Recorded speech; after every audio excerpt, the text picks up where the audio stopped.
I've enjoyed looking at the different headstones, the birth dates and the death dates, reading some of the biographies, some of the etching on the headstones is especially interesting. Bugs are a little bit of a problem, but it's worth it to see the oldest cemetery in the state of Nebraska.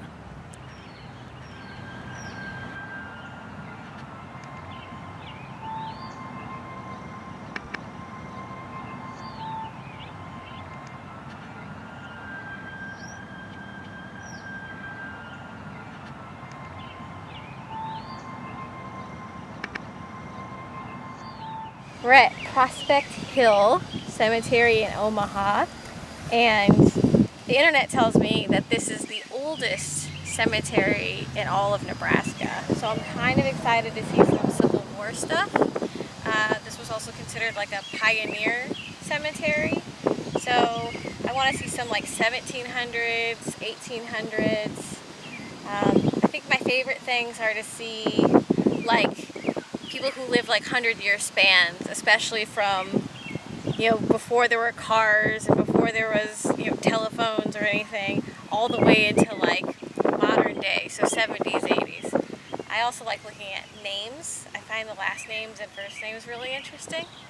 And just to see, how the families are put together. And father. What's this? Is this? Oh, this is mom. Another mom. 1992. Daisy. Kohler. She went 1908 to 1992.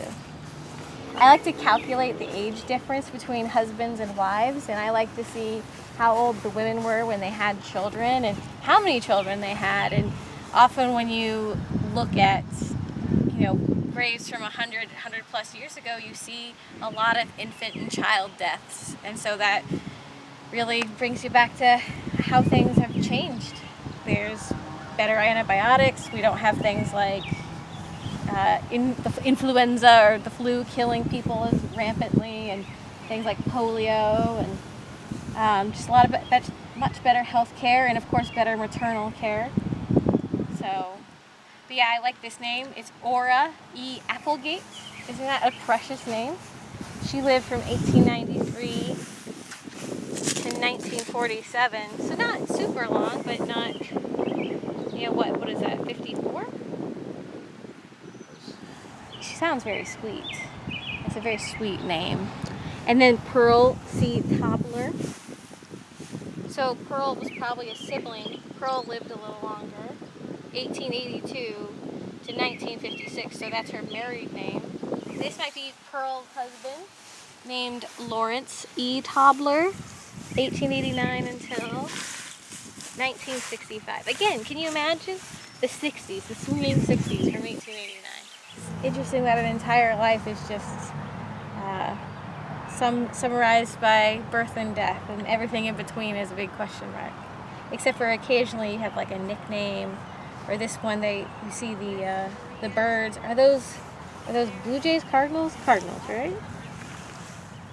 1941 to 2007, so that's pretty recent.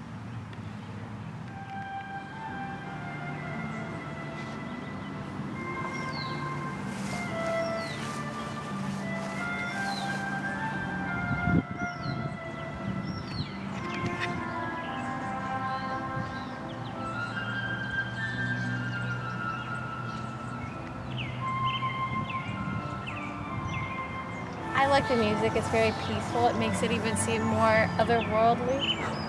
And I like how birds love to live here, Lots of robins.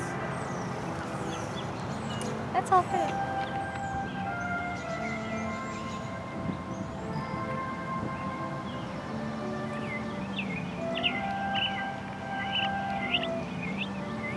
Well, I really like when the gravestones have photos, especially of people from like 100 years ago. So I just like putting a face to the name. And if you go to Bohemian Cemetery outside of Chicago, they have lots of photos. So that was really exciting. But I don't know, it's just really peaceful, the birds, and then just kind of trying to imagine who these people are, or were. I like the name Tempe. Could it be like Templeton? Like the rat in Charlotte's Web? Love the name. Daisy, Millie, Edwin, Frederick, George, and then Mother. Mother doesn't have a name. Chauncey. Lots of Franks.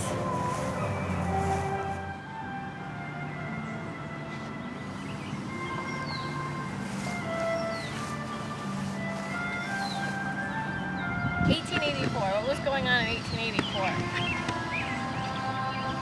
That was just a little bit after the Civil War, like 10, 20 years, you know? And then all the way to 1974, so like women's lib.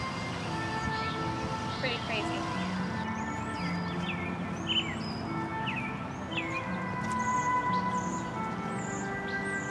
It looks like two dogs.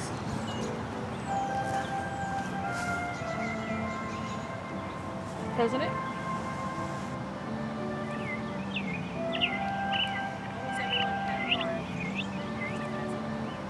Well, the guy over there, he was born in, I think, Sweden, and he was sent off to a farm at 6 and worked on the farm until he was 18, and then he became a master bookbinder for like 2 years, where then he joined Mormons, and they sent him to another country, some Nordic country, where he was then jailed for his religious beliefs for like 3 years. And then the jailer's daughter fell in love with him, and they escaped.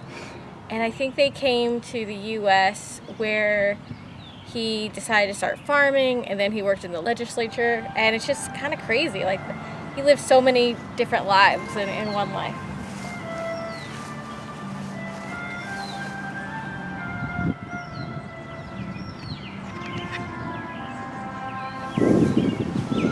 I would just say, tell me about your life. What would you ask?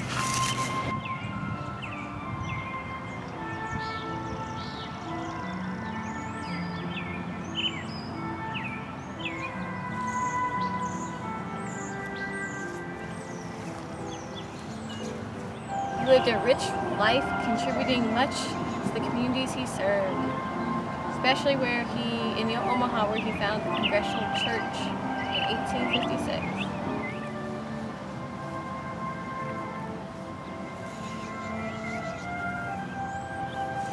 Peck.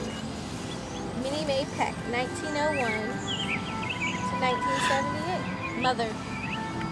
They have the statue of him facing southwest, ostensibly looking towards his farm. Beloved Wilbur F. Peasley, 1914 to 1947, also probably a World War I guy.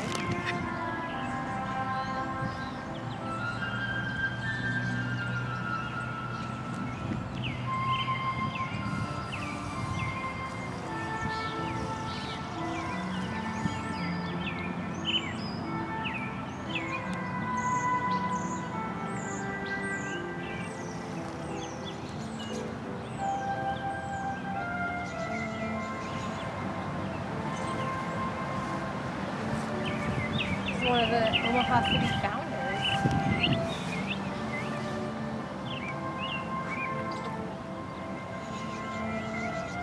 People who said, who became doctors, and they're like, took a course in medicine and then became a doctor. So it's like something you just kind of do, and then all of a sudden you're a doctor.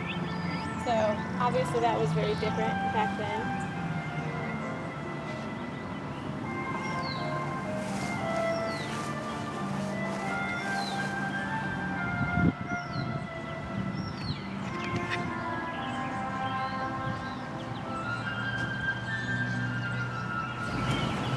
Ruxton. She only lived 26 years. And then Octavia only lived 3 years.